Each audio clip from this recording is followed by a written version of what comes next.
அதாவது வந்து தாளப்பட்டி ஊராட்சியில் கிட்டத்தட்ட 17 கிராமங்கள் இருக்குது. அந்த 17 கிராமங்கள் பார்த்தீங்கன்னா இப்போ வந்து இத்தனை கடந்த 50 ஆண்டு காலமாக சுதந்திரம் வாங்கினதுலேருந்து நாங்கள் வந்து கரூர் தாலுக்காவுக்கு தான் போயிட்டு வந்துக்கிட்டு இருக்கிறோம்.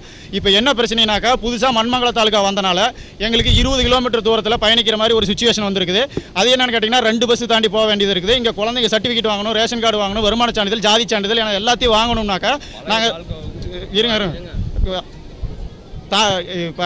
2 பஸ் மாறி போக வேண்டிய சுச்சுவேஷன் வந்துருச்சு. அதனால் இப்போ வந்து நாங்கள் வந்து சாலை மறியல் பண்ணலான்னு வந்தோம். போலீஸ் விட்டு தடுத்துட்டாங்க. ஊரில் வந்து நாங்கள் மக்கள் எல்லாத்தையும் திரட்டணுங்க. 1000 பேர் வர வேண்டிய இடத்துல 500 பேர் வந்திருக்காங்க. அப்படின்னா இதில் என்ன உள்குத்துன்னு கேட்டிங்கனாக்கா ஒவ்வொரு ஊர்லேயும் வந்து இருக்கிற கட்சிக்காரங்க வந்து எல்லாத்தையும் ஆஃப் பண்ணிட்டாங்க. இல்லைன்னா இந்த இடத்துல 1000 2000 பேர் எங்கள் கிராமத்தில் இருக்கிற அத்தனை பேர் வந்திருப்பாங்க. நேற்று நைட்டு இன்னைக்கு காலையிலையும் இது வந்து நடந்திருக்குது. இல்லைன்னா இந்த மக்கள் எல்லாருமே நேரம் வந்திருப்பாங்க. சாலை மறியலையும் எங்களால் பண்ணியிருக்க முடியும். இப்போ வந்து நாங்கள் வந்து